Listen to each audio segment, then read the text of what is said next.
8वीं कक्षा विद्यार्थियों को पहले मैं स्वागत करता हूं।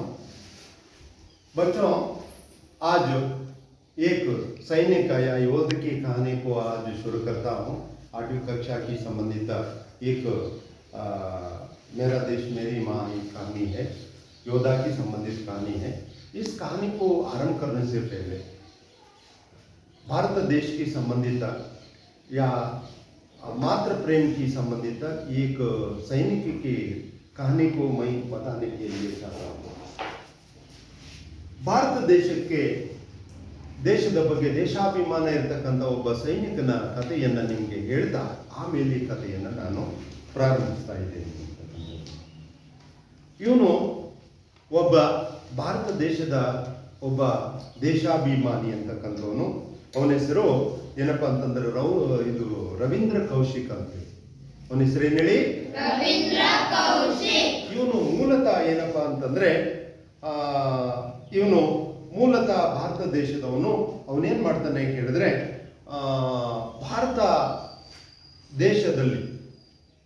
ಭಾರತ ದೇಶಕ್ಕೆ ಪಾಕಿಸ್ತಾನಿಗಳು ಏನ್ ಮಾಡ್ತಾರೆ ಕೇಳಿದ್ರೆ ಬಹಳಷ್ಟು ತೊಂದರೆಯನ್ನ ಕೊಡ್ತಾ ಇರ್ತಾರೆ. ಅದನ್ನ ಅವನು ಮನಗಂಡು ಒಬ್ಬ ಸೈನಿಕನಾಗಬೇಕು ಅಂತ ಹೇಳಿ ಬಾಲ್ಯದಲ್ಲಿ ಏನಾಗ್ತಾನೆ, ಅವನೊಬ್ಬ ಸೈನಿಕನಾಗುವ ಪ್ರಯತ್ನವನ್ನ ಮಾಡ್ತಾನೆ. ಅವನೇನ್ ಮಾಡ್ತಾನೆ ಕೇಳಿದ್ರೆ ಕರಾಚಿಯಲ್ಲಿ, ಭಾರತ ದೇಶದ ಒಂದು ಇದು ಕರಾಚಿ ಅಂತಕ್ಕಂಥದ್ದು ಪಾಕಿಸ್ತಾನದಲ್ಲಿ ಇರ್ತಕ್ಕಂಥದ್ದು, ಅಲ್ಲಿಗೆ ಹೋಗಿ ಏನ್ ಮಾಡ್ತಾನೆ ಕೇಳಿದ್ರೆ ಅವನಲ್ಲಿ ಹೋಗ್ಬಿಟ್ಟು ಅಲ್ಲಿ ಒಬ್ಬ ಪದವಿಗಳನ್ನ ಮಾಡ್ಕೊಳ್ತಾನೆ. ಪದವಿಯನ್ನ ಮಾಡಿಬಿಟ್ಟು ಅವನು ಆ ನಂತರದಲ್ಲಿ ಏನಾಗ್ತಾನೆ ಅಂತಂದ್ರೆ ಒಬ್ಬ ಸೈನಿಕ ಹುದ್ದೆಗೆ ಅವನು ಸೇರ್ಕೊಳ್ತಾನೆ. ಪಾಕಿಸ್ತಾನಿ ಸೈನಿಕರ ಹುದ್ದೆಗೆ ಸೇರ್ಕೊಳ್ತಾನೆ. ಅಲ್ಲಿ ಆ ಸೈನ್ಯದಲ್ಲಿ ಒಬ್ಬ ಆಫೀಸರ್ ಆಗಿ ಅವನು ಕೆಲಸವನ್ನ ನಿರ್ವಹಿಸ್ತಾ ಇರ್ತಾನೆ. ಆದ್ರೆ ಅವನಿಗೆ ದೇಶಾಭಿಮಾನ ದೊಡ್ಡದು. ಅವನು ಹುಟ್ಟಿರ್ತಕ್ಕಂಥದ್ದು ಭಾರತದಲ್ಲಿ. ಭಾರತದ ದೇಶದ ಬಗ್ಗೆ ಹೆಮ್ಮೆಯಿಂದ ಅವನು ಏನ್ ಮಾಡ್ತಾನೆ ಕೇಳಿದ್ರೆ ಅಲ್ಲಿರ್ತಕ್ಕಂತಹ ಭಾರತ ದೇಶಕ್ಕೆ ಏನು ಕುತಂತ್ರಗಳು ನಡೀತಾ ಇದ್ವೋ ಅದೆಲ್ಲದನ್ನ ಏನ್ ಮಾಡ್ತಾನೆ ಕೇಳಿದ್ರೆ ಭಾರತ ದೇಶಕ್ಕೆ ರವಾನೆಯನ್ನ ಮಾಡ್ತಾ ಇರ್ತಾನೆ. ಹೀಗೆ ಬಹಳಷ್ಟು ದಿನಗಳು ಕಳೆದು ಹೋಗುವಂತ ಸಂದರ್ಭದಲ್ಲಿ ಅವನು ಅಲ್ಲೇ ಆ ಒಂದು ಸೈನ್ಯದಲ್ಲಿ ದೊಡ್ಡ ಆಫೀಸರ್ ಆಗಿ ಕೆಲಸವನ್ನ ನಿರ್ವಹಿಸ್ತಾ ಇರ್ತಾನೆ. ಅವನನ್ನ ಏನ್ ಮಾಡ್ತಾರೆ ಅಂತಂದ್ರೆ ಅಬ್ಸರ್ವ್ ಮಾಡ್ತಾ ಹೋಗ್ತಾರೆ. ಯಾಕಂತಂದ್ರೆ ಪಾಕಿಸ್ತಾನದಲ್ಲಿ ಇರ್ತಕ್ಕಂಥ ವಿಚಾರಗಳು ಸೋರಿಕೆ ಆಗ್ತಾ ಇರ್ತವೆ. ಯಾವ ಅಧಿಕಾರಿಯಿಂದ ಅಂತಕ್ಕಂಥದ್ದು ಅವರಲ್ಲಿ ಹುಡುಕಾಡುವ ಪ್ರಯತ್ನವನ್ನ ಮಾಡ್ತಾರೆ. ಅವನು ಏನ್ ಮಾಡ್ತಾನೆ ಅಂತಂದ್ರೆ ಗೌಪ್ಯವಾಗಿ ಯಾರಿಗೂ ಗೊತ್ತಿಲ್ಲದೆ ಅವನೇನ್ ಮಾಡ್ತಾನೆ ಅಂತಂದ್ರೆ ಆ ವಿಷಯವನ್ನ ಕಳಿಸ್ತಾ ಇರ್ತಾನೆ. ಹೀಗೆ ಕಳಿಸ್ತಾ ಇರುವಂತಹ ಸಂದರ್ಭದಲ್ಲಿ ಒಂದು ಸಾರಿ ಅವನನ್ನ ಆ ಅಧಿಕಾರಿಗಳು ಕಂಡುಹಿಡ್ಕೊಳ್ತಾರೆ. ಆವಾಗ ಅವನನ್ನ ಗುಂಡೇಟಿನಿಂದ ಅವನನ್ನು ಸಾಯಿಸ್ತಾರೆ. ಆದ್ರೆ ಅವನಿಗೆ ಏನಪ್ಪಾ ಅಂತಂದ್ರೆ ದೇಶ ದೊಡ್ಡದು ಅಂತಕ್ಕಂಥದ್ದು ಅವನ ಮನಸ್ಸಿನಲ್ಲಿ ಇತ್ತು. ಅಂದ್ರೆ ದೇಶಕ್ಕಾಗಿ ತನ್ನ ಪ್ರಾಣವನ್ನೇ ಸಮರ್ಪಣೆ ಮಾಡಿರ್ತಕ್ಕಂಥ ರವೀಂದ್ರ ಕೌಶಿಕ್ನ ಕಥೆ ಇದಾಗಿದೆ. ಅಂತಹದ್ದೇ ಒಬ್ಬ ದೇಶಾಭಿಮಾನಿಯ ಒಂದು ಕಥೆಯನ್ನು ಕೂಡ ನಮ್ಮ 8ನೇ ತರಗತಿಯಲ್ಲಿ ಇಟ್ಟಿದ್ದಾರೆ. ಆ ಕಹಾನಿಯನ್ನು ನಾವು ಇಂದು ಪ್ರಾರಂಭವನ್ನ ಮಾಡೋಣ ಅಂತಕ್ಕಂಥದ್ದು. ಅದು ಆ ಕಹಾನಿ ಯಾವುದು ಅನ್ನೋದ್ರ ಬಗ್ಗೆ ನಿಮ್ಗೆ ಹೇಳ್ತಾ ಇದ್ದೇನೆ. ಅದೇನಪ್ಪಾ ಅಂತಂದ್ರೆ ಮೇರಾ ದೇಶ್ ಮೇರಿ ಮಾ ಅನ್ನೋದು. ಪುಸ್ತಕಗಳನ್ನ ತೆಗಿರಿ ಮಕ್ಕಳೇ. ಪೃಷ್ಠ ಸಂಖ್ಯಾ 18.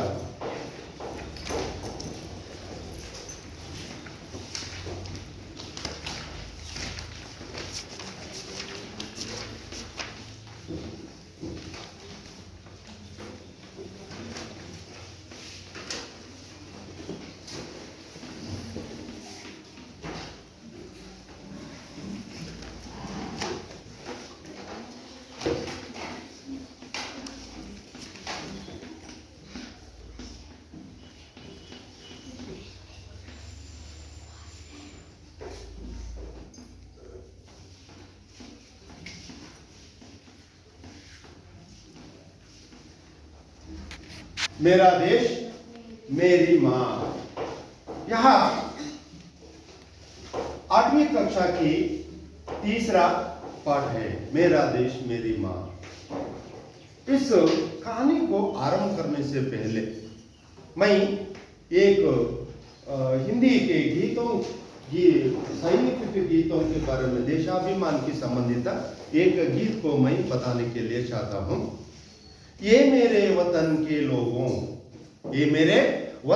लोगों, जरा आंखों में भर लो पानी, जरा आंखों में भर लो पानी, जो शहीद हुए हैं उनकी जरा याद करो कुर्बानी, जरा याद करो कुर्बानी, तुम भूल ना जाओ उनको इसलिए सुनो ये कहानी, जब घायल हुआ है हिमालय खतरे में पड़ी आजादी, जब तक थी सांस लड़े वो, जब तक थी सांस लड़े वो फिर अपनी लाश बिछा दी, संगीन पे घर कर माता सो गई अमर बलिदान।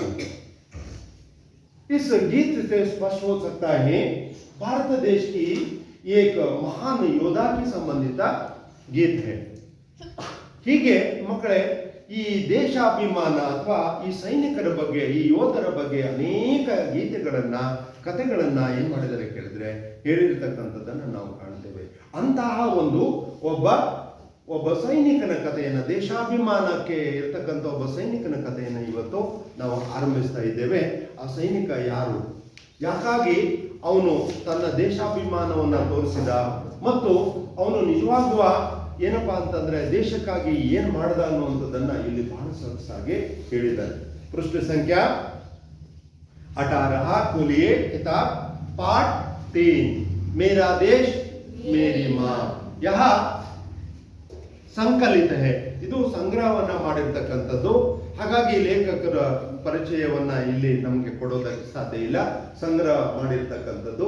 ಹಾಗಾಗಿ ನಾವು ಶುರು ಮಾಡೋಣ. शत्रु से देश की रक्षा करना देशवासियों का परम पुनीत कर्तव्य होता है. ಶತ್ರುಗಳಿಂದ ದೇಶದ ರಕ್ಷಣೆಯನ್ನು ಮಾಡತಕ್ಕಂಥದ್ದು ಪವಿತ್ರವಾಗಿರ್ತಕ್ಕಂತಹ ಕರ್ತವ್ಯ. ಇದು ನಾವೆಲ್ಲರೂ ಕೂಡ ತಿಳ್ಕೊಳ್ಳುವಂತ ವಿಚಾರ. लड़ाई में वीर पीठ दिखाकर भागना नहीं चाहिए. युद्ध करते समय या शत्रुओं से लड़ने के संदर्भ में पीठ दिखाकर या भागना, शत्रुओं को देखकर भागना सही विचार नहीं है. ನಾವು ಓಡಬಾರದು. ನಮ್ಮ ದೇಶದ ಪರಂಪರೆ ಏನಪ್ಪಾ ಅಂತಂದ್ರೆ, ನಾವು ಶತ್ರುಗಳ ಜೊತೆಗೆ ಹೋರಾಟವನ್ನ ಮಾಡಬೇಕು, ಶತ್ರುಗಳನ್ನು ಸಾಯಿಸಬೇಕು, ಶತ್ರುಗಳನ್ನ ದೇಶದಿಂದ ಓಡಿಸ್ಬೇಕು, ಅಲ್ಲಿ ಗೆಲ್ಲಬೇಕು ಯುದ್ಧದಲ್ಲಿ. ಅದು ನಮ್ಮ ದೇಶದ ಒಂದು ಏನಪ್ಪಾ ಅಂತಂದ್ರೆ ವಿಚಾರ. ಸೀನಾ ತಾನ್ಕರ್ ಆಗೆ ಬಡಾನಾ ಚಾಹಿಯೆ, ಸೀನಾ ಎದೆಯನ್ನ ನಾವು ಚಾಚ್ಕೊಂಡು ಮುಂದೆ ಹೋಗ್ಬೇಕು. ತಬಿತೋ ವೀರ ವಿಜಯಮಾಲಾ ಪಾಂತೆ ಹಿ, ಆವಾಗ ವೀರರು ತನ್ನ ವಿಜಯಮಾಲೆಗಳನ್ನು ಏನ್ ಮಾಡ್ತಾರೆ ಕೇಳಿದ್ರೆ ಹಾಕಿಕೊಳ್ತಾರೆ. ಇಸ್ ಘಟನಾ ಸೆ ಬಚ್ಚೋ ಮೇ ಸಾಹಸ और वीरता का भाव जगाता है. ಈ ಕಥೆಯಿಂದ ಮಕ್ಕಳೇ ನಾವೇನ್ ತಿಳ್ಕೊಳ್ತೇವೆ ಅಂತಂದ್ರೆ, ನಮ್ಮಲ್ಲೂ ಕೂಡ ಆ ಒಬ್ಬ ಮಹಾನ್ ಯೋಧನ ತರದಲ್ಲಿ, ಆ ಯೋಧನ ಹೆಸರನ್ನ ಮುಂದೆ ನಾನು ಹೇಳ್ತೇನೆ, ಅವನ ಪರಿಚಯ, ಕೌಟುಂಬಿಕ ಪರಿಚಯದ ಬಗ್ಗೆ ಕೂಡ ನಿಮಗೆ ಮಾಡಿಕೊಡ್ತೇನೆ. ಈ ಘಟನೆಯಿಂದ ನಮ್ಮ ಈ ಓದುತ್ತಿರ್ತಕ್ಕಂಥ ಮಕ್ಕಳುಗಳು ಏನಾಗ್ತಾರೆ ಕೇಳಿದ್ರೆ ವೀರತಾಕ ಭಾವ ಜಗಾತ ಹೇ, ನಮ್ಮಲ್ಲೂ ಕೂಡ ನಾವು ಸೈನಿಕರಾಗಬೇಕು, ದೇಶಗಳನ್ನ ಉಳಿಸಬೇಕು ಅಂತಕ್ಕಂಥ ಮನೋಭಾವನೆ ಬರ್ತದೆ. वे अपने कर्तव्य के प्रति सजग होते हैं. हर एक योद्धा सेना में भर्ती करके अपने कर्तव्य में सजग हो सकते हैं. ಎಲ್ಲರೂ ಕೂಡ ಕರ್ತವ್ಯದಲ್ಲಿ ಸೇರಿ ಏನ್ ಮಾಡ್ತಾರೆ ಕೇಳಿದ್ರೆ ಜಾಗೃತರಾಗ್ತಾರೆ ಅಂತಕ್ಕಂಥದ್ದು ಈ ಒಂದು ಕಹಾನಿಯಿಂದ ನಾವು ತಿಳ್ಕೊಳ್ತೇವೆ ಅಂತಕ್ಕಂಥದ್ದು. अच्छा, इस कहानी के विचार को हम कहने के लिए शुरू करेंगे. सन 1965 ಕ್ರಿಸ್ತ ಶಕ 1965ನೇ ಇಸ್ವಿ ಈ ಕಹಾನಿ ನಡೆದಿರ್ತಕ್ಕಂಥದ್ದು, ಈ ಕಥೆ ನಡೆದಿರ್ತಕ್ಕಂಥದ್ದು. ಆಯ್ತಾ. ಏಕ ಶಾಮ್ ಹರ್ ಸರಫ್ ಶಾಂತಿಕ ವಾತಾವರಣ. ಅಲ್ಲಿ ಏನಾಗಿತ್ತು ಕೇಳಿದ್ರೆ ಶಾಂತವಾದಂತ ವಾತಾವರಣ ಇತ್ತು. ಇದು ಏನಪ್ಪಾ ಅಂತಂದ್ರೆ ಭಾರತ್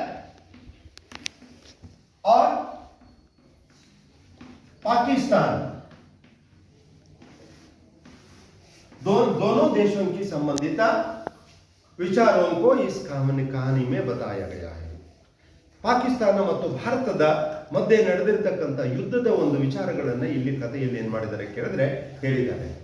ಇಲ್ಲಿ ಏನಪ್ಪಾ ಅಂತಂದ್ರೆ ಆ ಕ್ರಿಸ್ತ ಶಕ 1965ನೇ ಇಸ್ವಿ, ಆ ಸಂದರ್ಭದಲ್ಲಿ ಶಾಮ್ ಕೆ ಸಮಯ में, शाम सायंकाल, शाम का विलोम शब्द है सुबह शाम सायंकालದ ಸಂದರ್ಭದಲ್ಲಿ हर तरफ उस प्रदेश में आसपास में शांति का वातावरण रहता था ಅಲ್ಲಿ ಶಾಂತವಾದಂತ ವಾತಾವರಣ ಇತ್ತು ಯಾವುದೇ ತರ ಗದ್ದಲಗಳು ಇರಲಿಲ್ಲ ಅಂತ ಹೇಳ್ತಿದ್ದಾರೆ किसी तरह की कोई आशंका नहीं थी उस हालत में उस संदर्भ में कोई शंका या संदेह अनुमान नहीं था ಅಲ್ಲಿ ಅನುಮಾನ ಇರಲಿಲ್ಲ ಎಲ್ಲ ವಾತಾವರಣ ಏನಪ್ಪಾ ಅಂತಂದ್ರೆ ಅಲ್ಲಿ ಶಾಂತವಾಗಿತ್ತು ಅಂತ ಹೇಳ್ತಿದ್ದಾರೆ तभी दुश्मनों ने भारत पर आक्रमण किया 1965 में ಕ್ರಿಸ್ತಶಕ 1965ರಲ್ಲಿ ಶತ್ರುಗಳು ಅಂದ್ರೆ ಪಾಕಿಸ್ತಾನಿ ಲೋಗೋನೆ ಭಾರತ ದೇಶ पर आक्रमण किया ಭಾರತ ದೇಶದ ಮೇಲೆ ಆಕ್ರಮಣವನ್ನ ಮಾಡಿದ್ರು ಅಂದ್ರೆ ಗಡಿಯಿಂದ ಏನ್ ಮಾಡಿದ್ರು ಕೇಳಿದ್ರೆ ದಾಟಿ ಬಂದ್ರು ಅದೇನಾಯ್ತು ಕೇಳಿದ್ರೆ ಬಂದಾವಾಗ ಆಕ್ರಮಣ कर दिया अचानक ये हमले ने भारतीय सेना को चौंका दिया ಆದರೆ ಭಾರತೀಯ ಸೈನಿಕರಿಗೆ ಭಯವನ್ನು ಹುಟ್ಟಿಸಿತ್ತು ಚೌಕ ಭಯಭೀತವನ್ನ ಡರ್ನ ವಿಚಾರಕ್ಕೂ ಸಭಿ ಫೈಲಾವ ಎಲ್ಲ ಸೈನಿಕರಿಗೆ ಇದು ಏನಾಯ್ತು ಕೇಳಿದ್ರೆ ಭಯ ಹುಟ್ಟಿತು ಯಾಕಂತಂದ್ರೆ ಏಕಾಏಕಿಯಾಗಿ ಭಾರತ ದೇಶದ ಮೇಲೆ ಆಕ್ರಮಣ ಶತ್ರುಗಳು ಮಾಡಿದವಾಗ ಭಾರತ ದೇಶದಲ್ಲಿರ್ತಕ್ಕಂಥವ್ರು ಎಲ್ಲರಿಗೂ ಕೂಡ ಭಯದ ವಾತಾವರಣ ಏನಾಗಿತ್ತು ಕೇಳಿದ್ರೆ ಆವರಿಸಿತ್ತು और ಭಾರತೀಯ ಸೇನಾ ಕೋ ಚೌಂಕಾ ದಿಯಾ ಭಾರತೀಯ ಸೈನಿಕರಿಗೆ ಭಯಭೀತವನ್ನ ಜಾರುವಾಗ ಚುಟ್ಟಿಯ ಬಿತಾನೆ ಆದ್ರೆ ಅಲ್ಲಿರ್ತಕ್ಕಂಥ ಭಾರತೀಯ ಎಲ್ಲ ಸೈನಿಕರಿಗೆ ಯೋಧರಿಗೆ ರಜೆಯನ್ನ ಕೊಟ್ಟಿದ್ರು ಸೈನಿಕೋ ಕೋ ತುರಂತ ವಾಪಸ್ ಆನೆ ಕಾ ಆದೇಶ भेजेंगे ಅಲ್ಲಿ ಎಲ್ಲ ಸೈನಿಕರಿಗೆ ತತ್ಕ್ಷಣ ನೀವು ಭಾರತ ದೇಶಕ್ಕೆ ವಾಪಸ್ ಆಗಬೇಕು ಅಥವಾ ಸೈನ್ಯಕ್ಕೆ ನೀವು ವಾಪಸ್ ಆಗಬೇಕು ಅನ್ನುವಂತ ಸಂದೇಶವನ್ನ ಸೂಚನೆಯನ್ನ ಸಲಹೆಯನ್ನ ಆ ಸೈನ್ಯದ ಅಧಿಕಾರಿಗಳು ತತ್ಕ್ಷಣ ಏನ್ ಮಾಡಿದ್ರು ಕೇಳಿದ್ರೆ ರವಾನೆಯನ್ನ ಮಾಡಿದ್ರು ಎಲ್ಲ ಸೈನಿಕರು ಏನ್ ಮಾಡಿದ್ದಾರೆ ಅವರವರ ಊರಿಗೆ ತೆರಳಿದ್ದಾರೆ ಅಂತ ಸಂದರ್ಭದಲ್ಲಿ ಇಂಥ ಒಂದು ಸಂದೇಶ ಏನಾಯಿತು ಕೇಳಿದ್ರೆ ಹೋಯಿತು ಆವಾಗ ಅಲ್ಲಿ ಸೈನಿಕರಲ್ಲಿ ಯಾವ ತರದ ಒಂದು ಗಡಬಡ ಅಥವಾ ಯಾವುದೇ ತರದ ಒಂದು ಆತಂಕ ಎದುರಾಯಿತು ಸೈನಿಕರಿಗೆ ಭಾರತೀಯ ಸೈನಿಕರಿಗೆ ಅನ್ನುವಂಥದ್ದನ್ನು ಹೇಳ್ತಿದ್ರೆ ಚುಟ್ಟಿಯಾ ಬಿತಾರೆ भारतीय सेना के सभी अधिकारियों ने या सैनिकों ने छुट्टियां बिता रहे के लिए भारतीय सेना के लिए एक मेजर को सूचना मिली ಮೇಜರ್ ಅನ್ನುವಂಥವನಿಗೆ ಒಬ್ಬ ಸೈನಿಕನಿಗೆ ಏನಾಯ್ತು ಕೇಳಿದ್ರೆ ಇದು ಒಂದು ಸಂದೇಶ ಏನಾಯ್ತು ಕೇಳಿದ್ರೆ ತಲುಪಿತು एक मेजर नामक एक सेनाधिकारी को यह संदेश भेजे गए क्या है उसका ये तस्वीर है देखिए बच्चों यहाँ मेजर की संबंधित और इसके परिचय के बारे में बताया गया है मेजर का पूरा नाम है आशाराम त्यागी यह मेरा देश मेरी माँ इस कहानी की संबंधित मुख्य मेजर का नाम है यहाँ मेजर आशाराम त्यागी का चित्रपट है या तस्वीर है आशाराम त्यागी के परिचय के बारे में हम जानकारी प्राप्त करेंगे बच्चों आशाराम त्यागी का जन्म उत्तर प्रदेश के फतेहपुर तजा मोदी नगर में उसका ये जन्म हुआ था इವರು ಜನಿಸಿದ್ರು ಉತ್ತರ ಪ್ರದೇಶದ ಫತೇಹಪುರ ಅನ್ನುವಂತ ತಜಾ ಮೋದಿ ನಗರದಲ್ಲಿ ಅವರು ಜನಿಸಿದ್ರು ಅನ್ನುವಂಥದ್ದು और गाजियाबाद में हुआ था और गाजियाबाद ये छोटा सा एक गांव है इस छोटा सा एक गांव में जन्म हुआ यहाँ आशाराम त्यागी के विचारों को बताया गया है और आशाराम त्यागी का जन्म कब हुआ 2 जनवरी 1939 ಅವರು ಕ್ರಿಸ್ತಶಕ 1939ರಲ್ಲಿ ಜನಿಸ್ತಾರೆ 29ನೇ ಜನವರಿಯಲ್ಲಿ ಆಯ್ತಾ आशाराम त्यागी के पिता ಬಗ್ಗೆ ಹೇಳ್ತಿದ್ದಾರೆ और पिता का नाम है चौधरी गजवा सिंह त्यागी पिता का नाम क्या था चौधरी गजवा सिंह त्यागी ಇವರ ತಂದೆ ಹೆಸರು ಚೌಧರಿ ಗಜವಾ ಸಿಂಹ ತ್ಯಾಗಿ ಎನ್ನುವಂಥದ್ದಾಗಿತ್ತು ಆಶಾರಾಮ್ ತ್ಯಾಗಿಗೆ ಮಾತಾ ಇವರ ತಾಯಿ ಕೂಡ ತಾಯಿ ನಮಗೆ ಮುಂದೆ ಈ ಪಾತ್ರಗಳಲ್ಲಿ ನಾವು ಕಾಣ್ತೇವೆ ಆ ತಾಯಿ ಏನ್ ಮಾಡಿದ್ರು ಅವರನ್ನ ಕಳಿಸ್ಕೊಡುವಂತ ಸಂದರ್ಭದಲ್ಲಿ ಎನ್ನುವಂಥದ್ದನ್ನ ನಾವು ಹೇಳ್ತೇವೆ ಆಶಾರಾಮ್ ತ್ಯಾಗಿಗೆ ಮಾತಾ ಕಾ ನಾಮ್ श्रीमती बसंती देवी। बसंती देवी आशाराम त्यागी के माता का नाम था।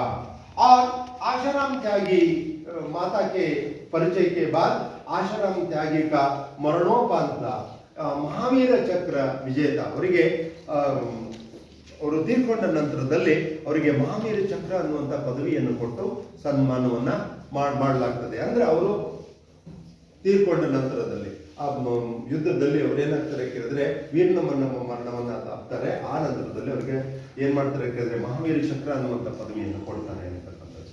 ಆಶಾರಾಮ್ ತ್ಯಾಗಿ ಕ ಮರಣ ಅವರು ಯಾವಾಗ ಮರಣವನ್ನು ಅಪ್ಪಿದ್ರು ಅಂತಂದ್ರೆ ಅವರು ಸ್ವತಃ ಮರಣವನ್ನಪ್ಪಲ್ಲ, ಅವ್ರನ್ನ ಏನ್ ಮಾಡ್ತಾರೆ ಕೇಳಿದ್ರೆ ಪಾಕಿಸ್ತಾನಿ ಸೈನಿಕರು ಅವರಿಗೆ ಗುಂಡೆಟ್ಟನ್ನು ಕೊಟ್ಟು ಅವರನ್ನು ಸಾಯಿಸ್ತಾರೆ ಅಂತಕ್ಕಂಥದ್ದು. ಯಾವಾಗ ಈ ಕೇಸ್ ಸಿತಂಬರ್ 1965 ಮೇ ಅಲ್ಲಿ ಪ್ರತಿಶಕ 1965 ಸೆಪ್ಟೆಂಬರ್ 21ನೇ ತಾರೀಕು ಅವರು ಮರಣವನ್ನು ಹೊಂದ್ತಾರೆ. ಆಯ್ತಾ? ಇದು ಅವರ ಬಗ್ಗೆ ಪರಿಚಯವನ್ನು ನಾವು ಪಡೆದಿರ್ತಕ್ಕಂಥ ವಿಚಾರ. अच्छा बच्चों, क्या है आगे करेंगे? हाँ, और सूचना मिली तो आशाराम त्यागी को या ಮೇಜರ್ ಕೋ ಸೂಚನಾ ಮಿಲಿ. ಒಬ್ಬ ಭಾರತೀಯ ಸೈನಿಕನಿಗೆ ಒಬ್ಬ ಭಾರತೀಯ ಸೈನಿಕನ ಕಥೆಯ ಬಗ್ಗೆ ಹೇಳೋದಕ್ಕೆ ಕೊಟ್ಟಿದ್ದಾರೆ. ಅವನಿಗೆ ಸೂಚನೆ ತಲುಪಿತು. ಏನಪ್ಪಾ ಅಂತಂದ್ರೆ ತಕ್ಷಣ ಭಾರತೀಯ ಸೈನ್ಯಕ್ಕೆ ವಾಪಸ್ ಆಗ್ಬೇಕು ಅಂತಕ್ಕಂಥದ್ದು. ಅದರಿಂದ ಏನಾಯ್ತು ಕೇಳಿದ್ರೆ ಅವನು ತಕ್ಷಣ ಅವನ್ನೆಲ್ಲ ಏನ್ ಮಾಡ್ದ ಕೇಳಿದ್ರೆ ಎಲ್ಲ ವಸ್ತುಗಳನ್ನ ಅವನು ಕಟ್ಕೊಂಡು ಬಟ್ಟೆಗಳನ್ನೆಲ್ಲ ಕಟ್ಕೊಂಡು ಬ್ಯಾಗ್ನಲ್ಲಿ ರೆಡಿ ಮಾಡ್ಕೊಂಡು ಅವನು ರೆಡಿ ಆದ. ಆಮೇಲೆ ಏನಾಯ್ತು ಕೇಳಿದ್ರೆ ಮಾಕ ಮೊಮ್ಮತ್ತುವ ಜಾಗೂಟ. माँ का नाम क्या था? श्रीमती बसंती देवी. अम्मन नेनपु सेना को जाने के संदर्भ में माँ का ममत्व जागृत, माँ का ये प्रेम, ಅಮ್ಮನ ಪ್ರೇಮ ಅನ್ನುವಂಥದ್ದು ಅಲ್ಲಿ ಏನಾಯ್ತು ಕೇಳಿದ್ರೆ ಜಾಗೃತ ಆಯಿತು. ಆಮೇಲೆ ಏನ್ ಮಾಡ್ತು ಕೇಳಿದ್ರೆ ಮಾತಾ ಜನ ಆಂಕೋಮಿ ಆನ್ಸು ಬರಬೇಕು, ಕಣ್ಣುಗಳಲ್ಲಿ ಅವನಿಗೆ ಆನ್ಸು ಕಣ್ಣೀರು ತುಂಬಿ ಬಂತು. ಅವನನ್ನು ನಾನು ಹೇಗೆ ಬಿಟ್ಟು ಹೋಗ್ಬೇಕು, ಮನೆಯನ್ನ ಹೇಗೆ ಬಿಟ್ಟು ಹೋಗ್ಬೇಕು ಅಂತಕ್ಕಂಥದ್ದು ಅವನಿಗೆ ನೆನಪಿ ಬಂತು. ಆನ್ಸು ಬರಬೇಕು ಸೀನೆ ಸೆ ಲಗಾಲಿಯ.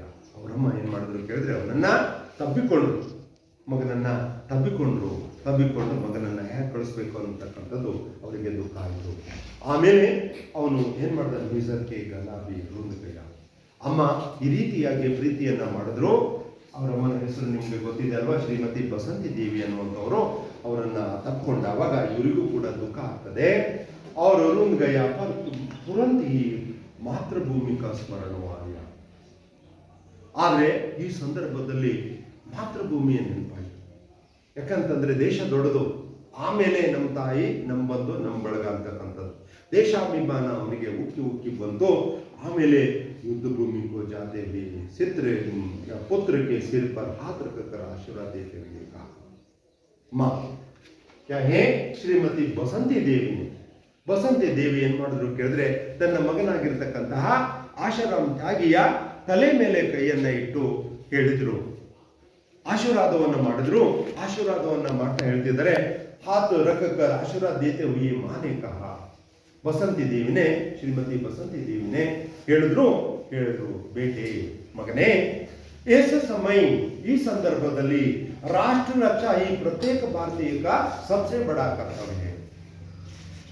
ಈ ಸಂದರ್ಭದಲ್ಲಿ ದೇಶವನ್ನ ಉಳಿಸತಕ್ಕಂಥದ್ದು ಪ್ರತಿಯೊಬ್ಬ ಭಾರತೀಯನ ಕರ್ತವ್ಯ ಆಗಿದೆ. देश की रक्षा हमारा परम पुनीत कर्तव्य होता है. देश की रक्षा करना सब भारतीयों का ये जिम्मेदारी है. तुम भी इस देश को रक्षा करो, ಈ ದೇಶವನ್ನ ನೀನು ರಕ್ಷಣೆಯನ್ನ ಮಾಡು ಅನ್ನುವಂಥದ್ದನ್ನ ಆಕೆ ಹೇಳಿದ್ಲು. ಆಮೇಲೆ ರಾಷ್ಟ್ರ ರಕ್ಷಾ ಭಾರತೀಯ ಬಡ ಕರ್ತವ್ಯ ಜಾओ बेटा. आशाराम त्यागी को बताते हुए कहते हैं उनके माँ ने, जाओ बेटा. श्रीमती क्या है, उसका नाम है क्या है, बसंती देवी ने कहा उसके बेटा के सामने, जाओ बेटा, दृढ़ता से अपने कर्तव्य का पालन करो. ಮಗನೇ, ನೀನು ನಿನ್ನ ಕರ್ತವ್ಯವನ್ನ, ನಿನ್ನ ಡ್ಯೂಟಿಯನ್ನ ನೀನು ಸರಿಯಾಗಿ ಅದನ್ನ ನೆರವೇರಿಸು ಅಂತ ಹೇಳಿದ್ಲು.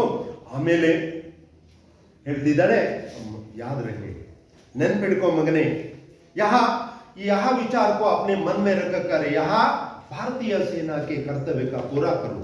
ನೀನು ಮನಸ್ಸಿನಲ್ಲಿ ಇದನ್ನು ನೆನ್ಪಿಟ್ಕೋ. ಆ ದೇಶ ಪ್ರೇಮ ಅಂತಕ್ಕಂಥ ದೊಡ್ಡದು ನೀನ್ ಏನ್ ಮಾಡ್ಬೇಕು ಅಂತಂದ್ರೆ ಶತ್ರುಗಳ ಜೊತೆಗೆ ಶತ್ರುओं के लड़ने के संदर्भ में यह विचार को बताया गया है.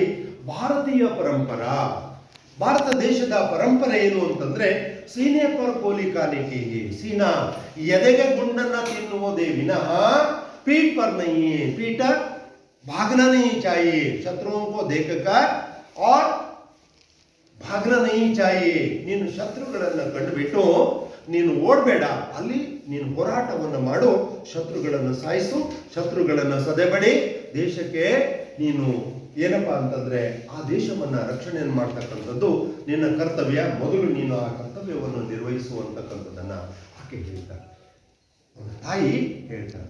ಯಾ ವಿಚಾರ ಕೋ ಆಶಾರಾಮ್ ತ್ಯಾಗಿನೇ ಅಪ್ನೆ ಮನ್ ಮೇ ಕರ್ತಾರೆ. ಅಮ್ಮ ಹೇಳಿದ ಮಾತನ್ನ ನೀವು ಯಾರು ಕೂಡ ಅಮ್ಮನ ಮಾತನ್ನ ತಿರಸ್ಕಾರ ಮಾಡಲ್ಲ ಅಲ್ವಾ? ಮಾಡ್ತೀರೋ? ಮಾಡಲ್ಲ. ಇಲ್ಲಿ ಅಮ್ಮ ಹೇಳಿದ ಮಾತನ್ನ ಅವನ ತಲೆಯಲ್ಲಿ ಇಟ್ಕೊಳ್ತಾನೆ. अपने माँ के विचारों को दिमाग में रखकर यह विचार को आशाराम त्यागी ने भारत देश के सैनिकों का ये पूरा कर्तव्य का ये पालन करता है और युद्ध भूमि के जाता है. उस संदर्भ में क्या हुआ वही विचार को बताया गया है. युद्ध भीषण रूप से फैलता जा रहा है. पाकिस्तान और भारत के सैनिकों के बीच, भारत ಮತ್ತು ಪಾಕಿಸ್ತಾನಿ ಸೈನ್ಯ ಯೋಧರ ಮಧ್ಯದಲ್ಲಿ ಏನಾಯ್ತು ಕೇಳಿದ್ರೆ ಘನಘೋರವಾಗಿರ್ತಕ್ಕಂಥ ಯುದ್ಧ ನಡೀತಾ ಇತ್ತು. इचो गिला नार का मोर्चा भारतीय सेना के लिए चुनौती का दीवार खड़ा था. इचो गिला ನಗರ ಲಾಹೋರ್ನಿಂದ 14 ಕಿಲೋಮೀಟರ್ದಲ್ಲಿರ್ತಕ್ಕಂಥ ಆ ಗೋಡೆಯನ್ನ ಭೇದನೆಯನ್ನು ಮಾಡ್ತಕ್ಕಂಥದ್ದು ಭಾರತೀಯ ಸೈನಿಕರಿಗೆ ಒಂದು ಏನಪ್ಪಾ ಅಂತಂದ್ರೆ ಇದೊಂದು ಆಯ್ಕೆಯಾಗಿತ್ತು. ಪ್ರಶ್ನೆ ಊಟ ಇಲ್ಲಿ ಪ್ರಶ್ನೆ ಉದ್ಭವ ಆಗಿತ್ತು. ಇಸ್ ಅಭೇದ್ಯ ದಿವಾರ್ಗೂ ಭೇದಿಸಲಾಗಿರ್ತಕ್ಕಂಥ ಗೋಡೆಯನ್ನ ತೋಡ್ನೆ ಕಿ ಜಿಮ್ಮೆದಾರಿ ಕೌನ್ ನಿಭಾಯಿಗ. ಈ ಗೋಡೆಯನ್ನ ಈ ಒಂದು ಗೋಡೆಯನ್ನ ಭೇದಿಸ್ತಕ್ಕಂಥ ಶಕ್ತಿ ಯಾರಿಗಿದೆ ಅಂತಕ್ಕಂಥದ್ದು ಭಾರತೀಯ ಸೈನಿಕರಲ್ಲಿ ಇದು ಒಂದು ದೊಡ್ಡದಾಗಿರ್ತಕ್ಕಂಥ ಬಹುತ್ ಬಡ ಸಮಸ್ಯೆ, ದೊಡ್ಡದಾಗಿರ್ತಕ್ಕಂಥ ಸಮಸ್ಯೆ ಆಗಿತ್ತು. ಈ ಒಂದು ಇದನ್ನು ಯಾರು ಭೇದಿಸ್ತಾರೆ, ಯಾರು ಇದನ್ನ ಸಂಪೂರ್ಣವಾಗಿ ಭೇದಿಸ್ತಾರೆ ಅಂತಕ್ಕಂಥದ್ದಾಯಿತು. ಆಮೇಲೆ ಕಾರ್ಯ ಆಸಾನ नहीं था, सीधे मौत के साथ युद्धना पड़ा, पर वीर कभी मौत के भय से रुके नहीं. तुरंत एक वीर ने इसका दायित्व स्वीकार कर लिया.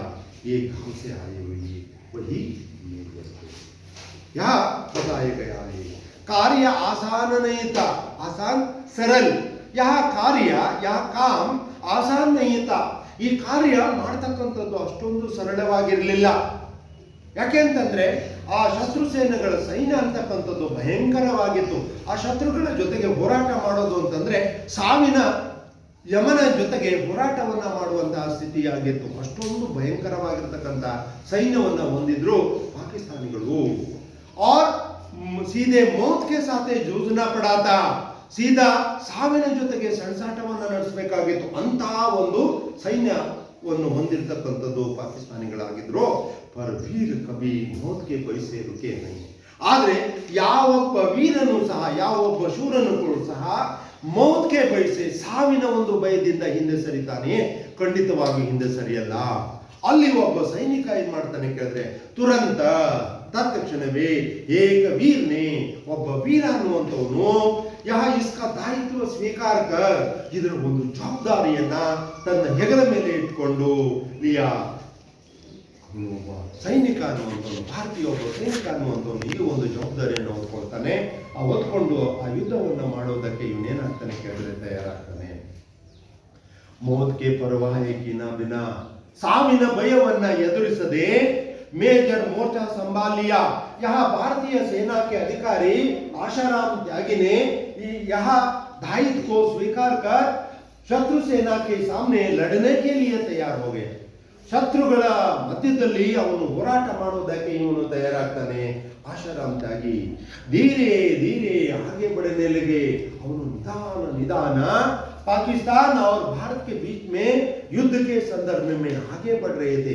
ಮುಂದೆ ಮುಂದೆ ಹೋಗ್ತಾ ಇರ್ತಾನೆ. दिल दहलाने वाली ಆ ಎದೆ ನಡುತ್ತಕ್ಕಂಥ ಗೋಲಿಯ ಮದ್ದುಗುಂಡುಗಳು ಢಮ್ ಢಮ್ ಢಮ್ ಅನ್ನುವಂಥ ಶಬ್ದಗಳು ಏನಾಗ್ತಿತ್ತು ಕೇಳಿದ್ರೆ ಮೊಳಗ್ತಾ ಇದ್ದಿದ್ದು. और शोर खानों में पर्दों को फाड़ने की कोशिश कर रहा था.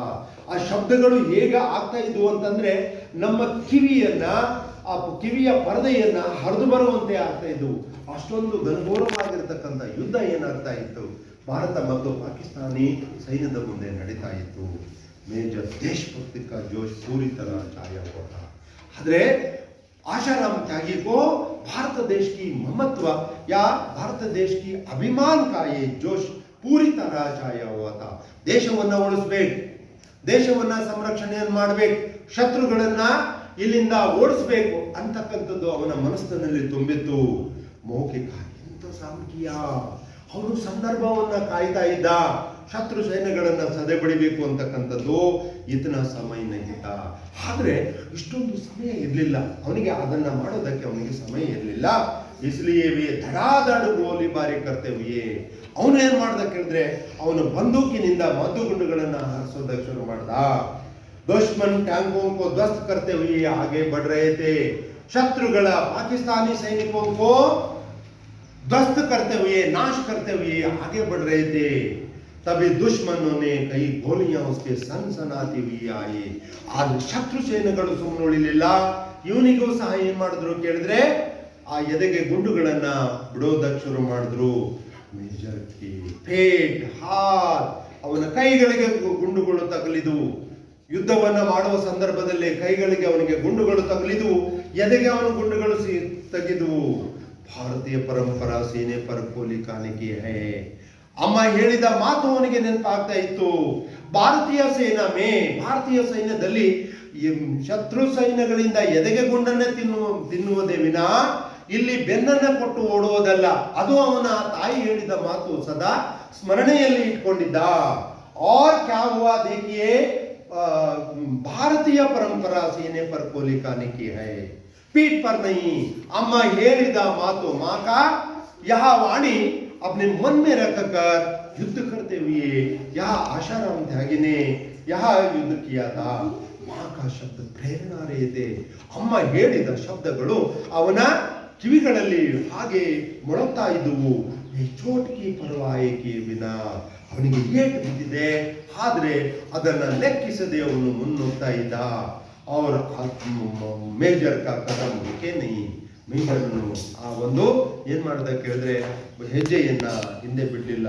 ದುಶ್ಮನ್ ಕೆ ಸಾರೆ ಟ್ಯಾಂಕೋं को ध्वस्त कर ವಿಜಯ್ ಶ್ರೀ ಗಲೆ लगाकर उन्होंने दम लिया. ಆದ್ರೆ ವಿಜಯ ಮಾಲೆಯನ್ನ ಹಾಕ್ಬೇಕು ಅನ್ನುವಂತ ಪ್ರಯತ್ನವನ್ನ ಅವನು ಮಾಡ್ದ. ಆ ಒಂದು ವಿಜಯ ಅನ್ನುವಂಥದ್ದು ಅಷ್ಟು ಸುಲಭವಾಗಿ ಸಿಗ್ತಕ್ಕಂಥದ್ದು ಆಗಿರಲಿಲ್ಲ. ಆದರೆ ಏನಾಗಿತ್ತು ಕೇಳಿದ್ರೆ ಅವನು ಆ ವಿಜಯದಲ್ಲಿ ಎಡವಿದ ಅಂತಕ್ಕಂಥದ್ದು. ಆದರೆ ಕೊನೆಯ ಸಂದರ್ಭದಲ್ಲಿ ಅವನಿಗೆ ಆಸ್ಪತ್ರೆಯನ್ನು ಸೇರಿಸ್ತಾರೆ. ಸೇರಿಸ್ಬಿಟ್ಟು ಅಲ್ಲಿ ಏನು ಮಾಡ್ತಾರೆ ಕೇಳಿದ್ರೆ ಅವನ ಅಂತಿಮ ಇಚ್ಛೆಯನ್ನು ಕೇಳ್ತಾರೆ. ಆ ಅಂತಿಮ ಇಚ್ಛೆಯ ಬಗ್ಗೆ ಕೂಡ ಅವನು ಅದನ್ನೇ ಹೇಳ್ತಾನು. ಅಮ್ಮನಿಗೆ ಹೇಳಿ, ನಾನು ಎದೆಗೆ ಗುಂಡಿದ್ದು ತಿಂದಿದ್ದೇನೆ ವಿನಃ ಬೆನ್ನನ್ನು ಕೊಟ್ಟು ಓಡಲಿಲ್ಲ ಅಂತ ಹೇಳ್ತಾನೆ. ಅವನು ಕೊನೆಗೊಳಿಸದೆ ಹೇಳ್ತಾನೆ. ಮಕ್ಕಳೇ, ಇಂಥ ಒಬ್ಬ ಮಹಾನ್ ಯೋಧನ ಕಥೆಯನ್ನು ನಮಗೆ ಕೇಳೋದಕ್ಕೆ ಅಥವಾ ತಿಳ್ಕೊಳ್ಳೋದಕ್ಕೆ ಈ ಮೇರಾ ದೇಶ್ ಮೇರಿ ಮಾ ಪಾಠ ಅನ್ನುವಂಥದ್ದು ನಮಗೆ ಮುಖ್ಯವಾಗಿರ್ತಕ್ಕಂಥದ್ದು. अच्छा बच्चों, अब तक यहाँ मेरा देश मेरी माँ कहानी के बारे में हम समझ लिए हैं.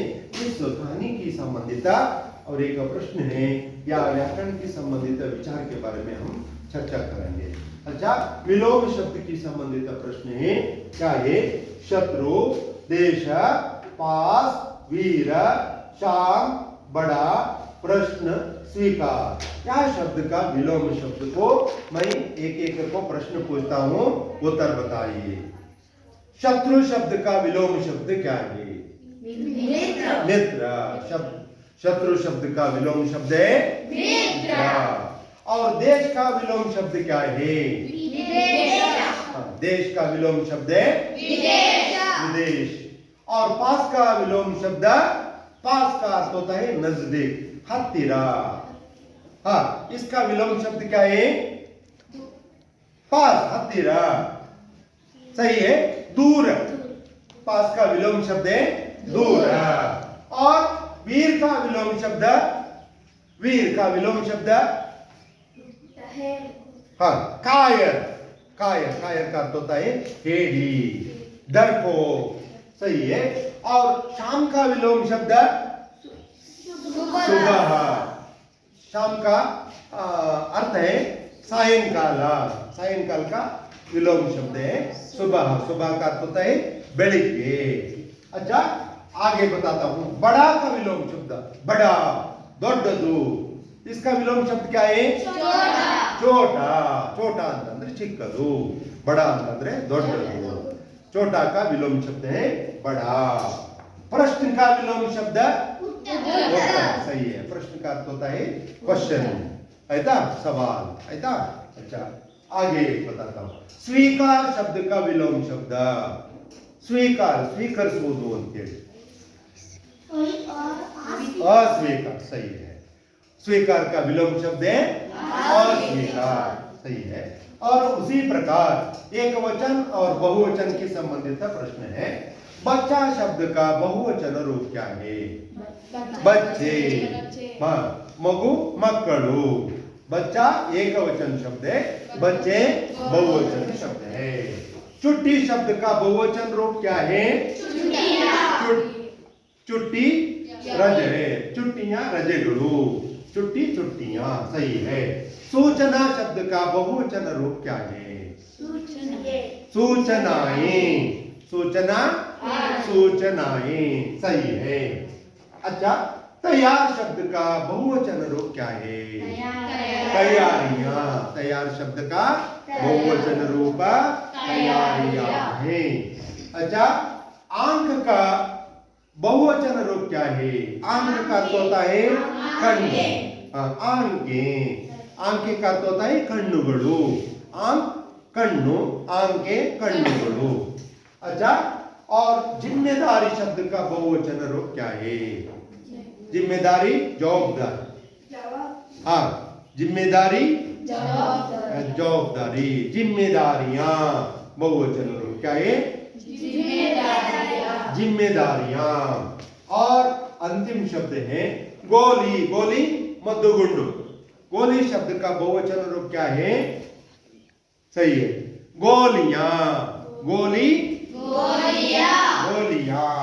और उसी प्रकार स्त्रीलिंग और पुल्लिंग शब्द है, बेटा शब्द का स्त्रीलिंग शब्द क्या है? बेटा का अर्थ होता है पुत्र, मगा, बेटी मगड़ू, हाँ पुत्र का अन्यलिंग शब्द पुत्री, माँ का अन्यलिंग रूपा बाप, बाप, माँ अम्मा, बाप अप्पा। अच्छा बच्चों यहाँ व्याकरण की संबंधित विचार के बारे में हम चर्चा किए गए हैं, और इस पाठ की संबंधिता और एक प्रश्न भी है। प्रश्न है